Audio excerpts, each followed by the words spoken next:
thing of beauty is joy forever. John Keats. According to William Wordsworth, poetry is the overflow of the powerful emotion or spontaneous outflow of emotion.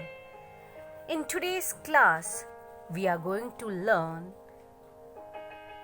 what is poetry, what is literature, according to the perspective of George Louis Borges and Alphonso.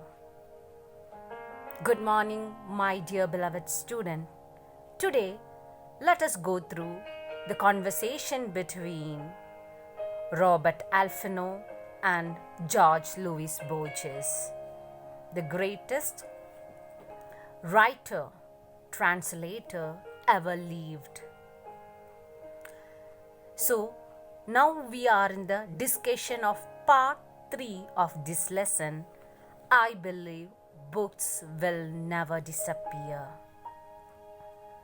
Yes, girls, I too strongly believe that the books will never disappear. And after listening to this interview or the dialogue or the conversation, you too will agree with me, and I'm so sure about it. Let us do a small recap about the part 1 and part 2, what you have already learned. So this excerpt is from the 24 conversation between George Louis Borges and Alphonso. So, what are the important things you have to know as a student for the PUC, for the first 1 markers is which is the first story read by George Louis Borges. It's a fairy tale. The name is Grimm's Fairy Tale. He read from his own father's library. And next, he's talking about his mother, Donna Leonor, a wonderful woman. Then next, he is talking about his experience as a writer. So let us see the conversation about the books. Alphonso is asking Borges, what is poetry? How would you define it? So the beginning of the class, I quoted from William Wordsworth. According to Wordsworth, poetry is the spontaneous overflow of powerful imagination. Spontaneous means sudden. You cannot force anybody to write this right now. No, it comes as a poet, it comes in your inner mind.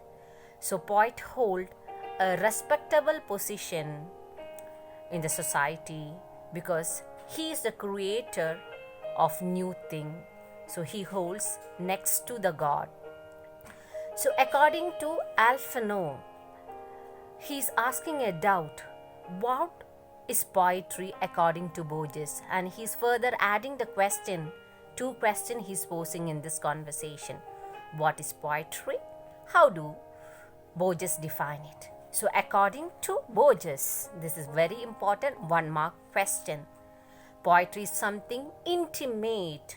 So intimate means very important, very dear to you. Intimate friends you will tell, close friends. So essential means very important, that it cannot be defined without oversimplifying it. It cannot be expressed. Oversimplified means it cannot be expressed in 1 word. And he is giving the example, just like how can you define the color yellow, red?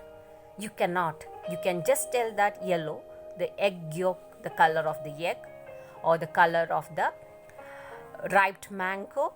So it goes so and so. Love. Can you define love? Of course you can. But with 1 word, it is really difficult. You may say that God is an embodiment of love, your mother's love, your father's love, it goes on. So Borges is telling What is poetry? Is poetry means something intimate, essential, that cannot be defined without oversimplifying. And he says that poetry is an aesthetic act. So, what do you mean by aesthetic act? Aesthetic means you have the power to understand or to enjoy a piece of writing. It can be a movie, it can be a poem, it can be a literary work. The poetry is not the poem, for the poem may be nothing more than series of simple. So he's telling that when you write a poetry for the sake of writing, it just will be a series of simple. So it is not a deliberate action. So I quote once again from Wordsworth, it is a spontaneous overflow of powerful emotions. And so poetry, according to Borges, is a poetic act that takes place when the poet writes, when the reader reads it, and it always happens in slightly different manner. So when a poet writes a piece of poem and when the reader reads it, but both of them are going to interpret in their own understanding, so slightly different manner. I remember that you would have learned, or I have learned, the poetry Daffodils written by William Wordsworth. So in the Indian context, the daffodils are rare. So if you're born in India, you may be thinking about lotus or the common flowers. So he is telling, so his imagination, when the poet writes, it is up to his circumstances and his viewpoint. When the reader reads it, he takes in his own understanding. So that's the reason he's telling in a slightly different manner, not exactly the same, but more or less the same. When the poetic act takes place, it seems to me that we become aware of it. Yes, if you understand, you means the reader understand the poetry and appreciate it, then definitely you can tell that the poet is successful, or he can be called as a poet. When the poetic act takes place, it seems to be that we become aware of it. So he's quoting, poetry is magical, mysterious and unexplainable, although not comprehensible event. You cannot explain beyond it. Understood? So if it comes for 4 marks, wherever I have underlined the yellow color, that is the answer. What is poetry? So 4 points according to Borges. It is intimate, essential, cannot be simplified. And when the poetic act takes place, when the poet writes it and reader reads it and understand in a slightly different manner.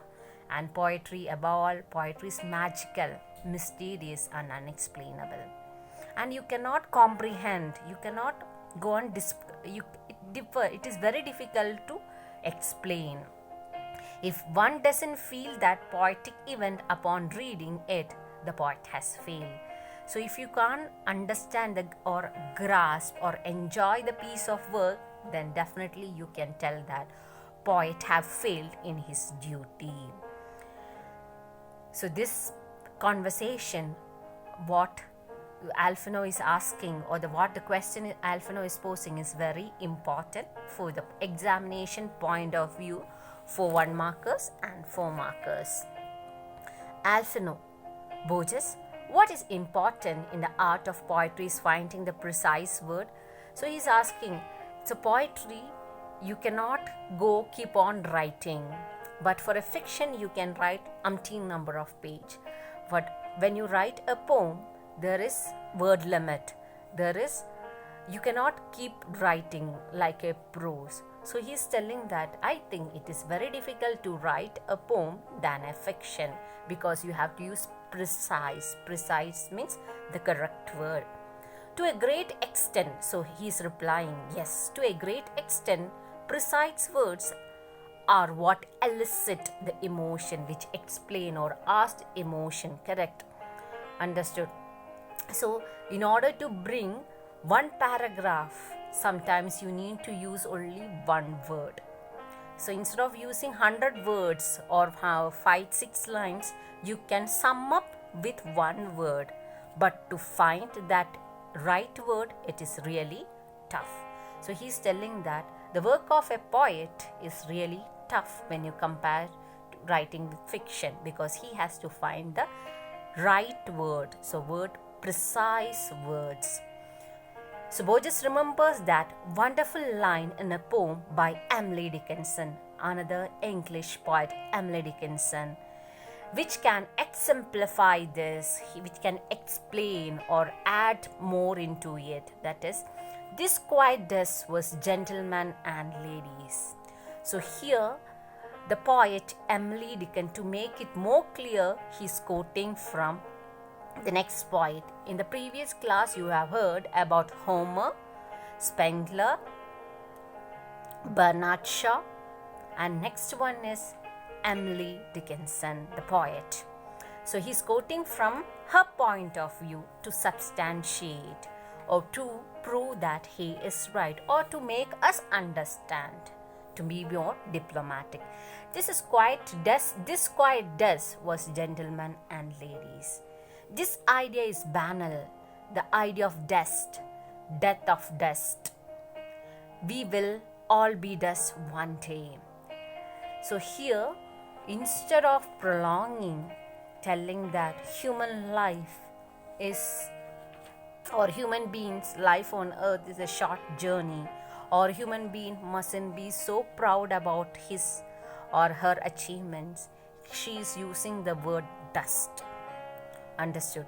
So here you can say that the word exactly what she uses is gentleman and lady, giving the utmost respect, telling instead of saying woman, man and woman, she has used the term gentlemen and ladies. So with these two words, we can understand that the good quality possessed by these two, male and female category, you need to tell that he was good, he was honest. So when you use the word gentleman, everything is comprised. So he's telling that in order to find the precise words in poetry is quite difficult, but if you are a born poet, definitely you can do it. And that is why he's quoting from Emily Dickinson. And here, what surprises is the phrase qualify. If she had written man and woman, it would have failed as a poetry. So if you are writing man and woman, what happened? The charm of the words will not come. So instead of explaining within 5 lines, she used the term gentleman and woman, so the reader understand what she meant from this. So here she's telling, if she had written man and woman, the poetry would have not been a successful one. It has been trivial, but it's very hard finding precise words. She wrote, this quiet dust was gentlemen and ladies. So dust denotes that lifeless thing. Understood? So need to boast much about your glory, because human beings are just a quiet dust that denotes that life after death. You are quiet. It is no much significance to be on this world.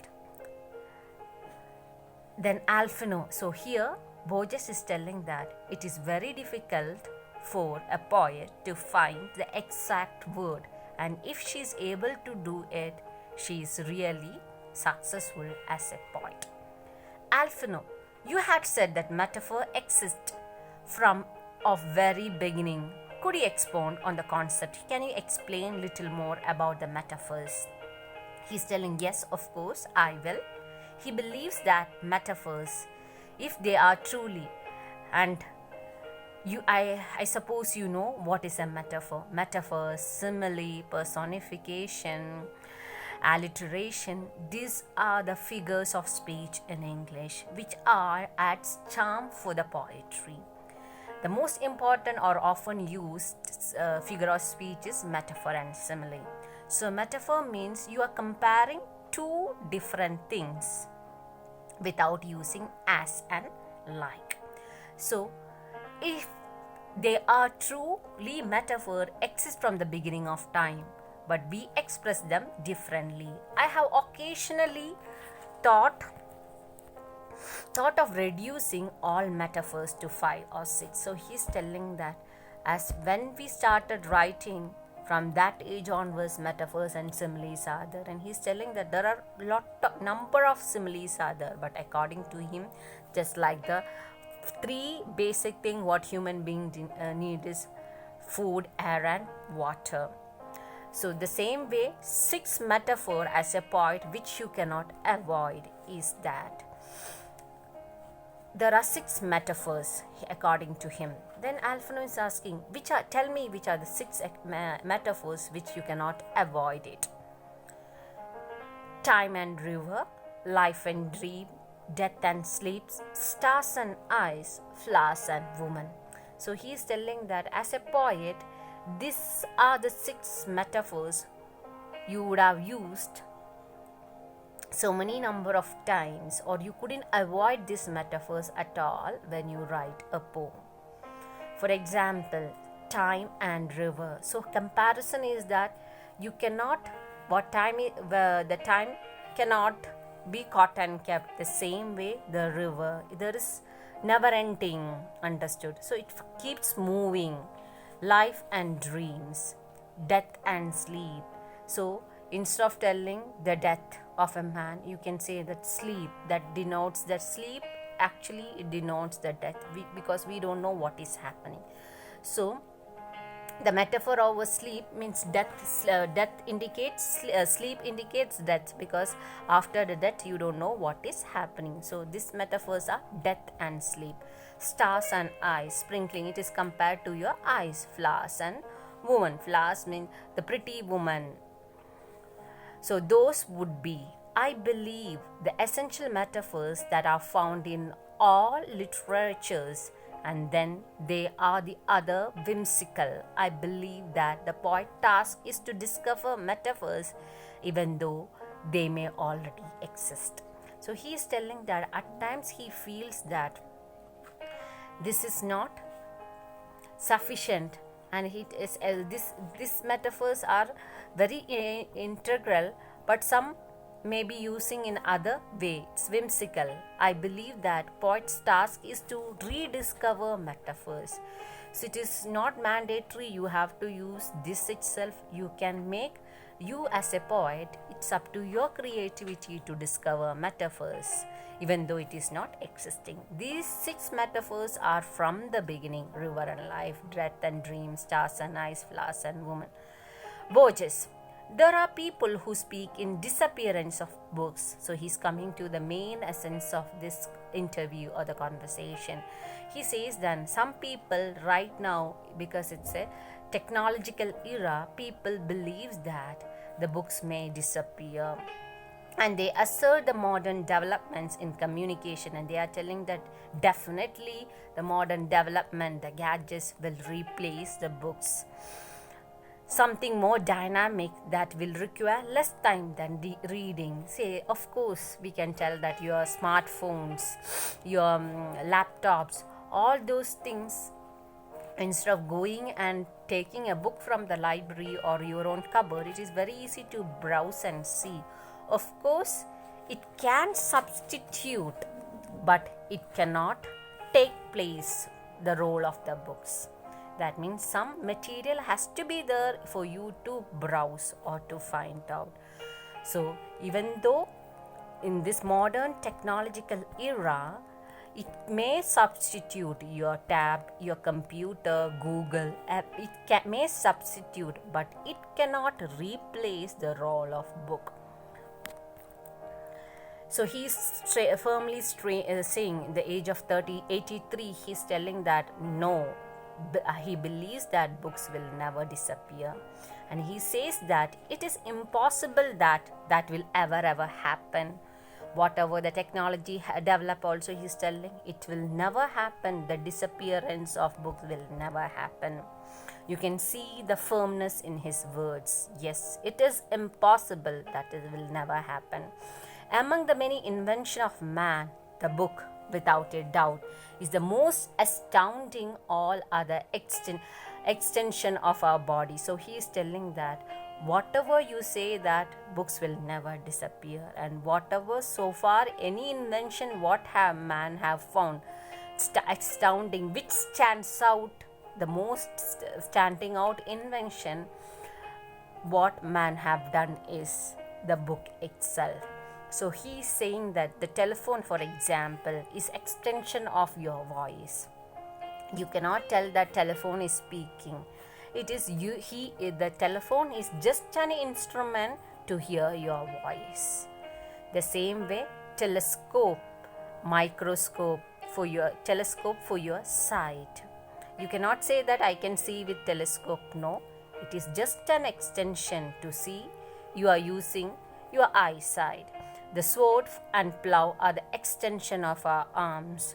Is sword is more valuable than arms? Without a human being, the sword is useless.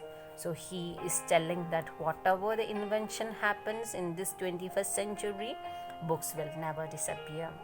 Only the book is an extension of our imagination and memory. And he quote, what is a book?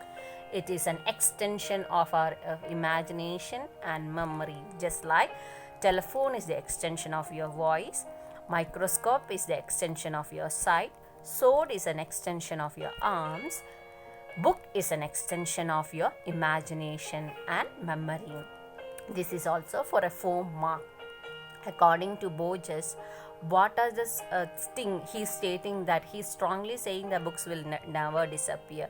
So this paragraph serves the answer. So please understand this, that books are the among the many inventions.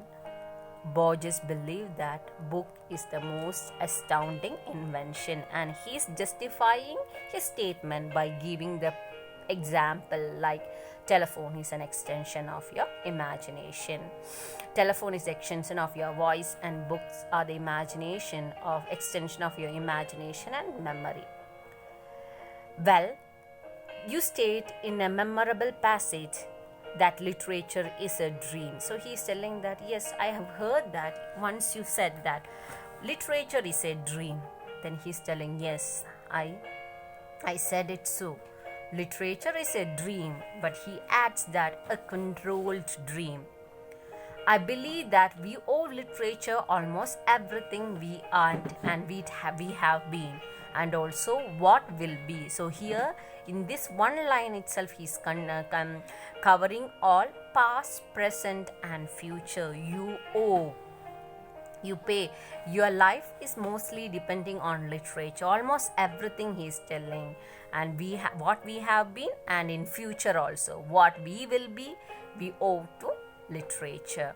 Our past is nothing but a sequence of dream. What difference can there be between dreaming and remembering the past? Books, so he's asking a question, what difference can there be between dreaming and remembering about past? Once you dream about it and remembering the past, it's almost the same. And books are the great memories of all century. Their function therefore is irreplaceable. So he's telling that no invention on earth cannot replace. Even this 21st century is of technical era, the books cannot be replaced at all. Their function therefore is irreplaceable. So beginning of the title, I believe books will never disappear, and the last line is a more powerful line, that the books cannot be substituted, and the most powerful word he is using is irreplaceable. If books, and he's challenging the viewers or Alphino or the society or the entire world, telling that if the books disappear, surely the history would disappear, and the man would disappear. If there is no book, what do you mean by that? That means there is no human being on earth. If human beings are existing in this world, what will be the books will be the, because it is an extension of your imagination and memory. So this extracts from, it is taken from 24 Conversation with Borges, an interview by Alfano. So my dear girls, before could we end, the three things I wanted to tell: his belief that books will never disappear. At the age of 83 also he's quoting, and with the proof and evidence he is telling that books cannot be substituted with your computer, with your laptop, nothing, it cannot be. And he's concluding his interview telling that in case if books disappear, that means it is the end of the mankind. No more the human being will be on earth, then you can say that books will disappear. So I quote from William Shakespeare about poetry. Poetry is a powerful overflow or spontaneous overflow of imagination. So let this conversation or dialogue between Alfano and Borges, let it be an eye-opener to you that books cannot be substituted, or any of other modern gadgets cannot replace book. It can only substitute it. Books cannot be replaced. And we believe, not only the Borges, but we, the entire mankind, believe that books will never ever disappear. Thank you. May God bless.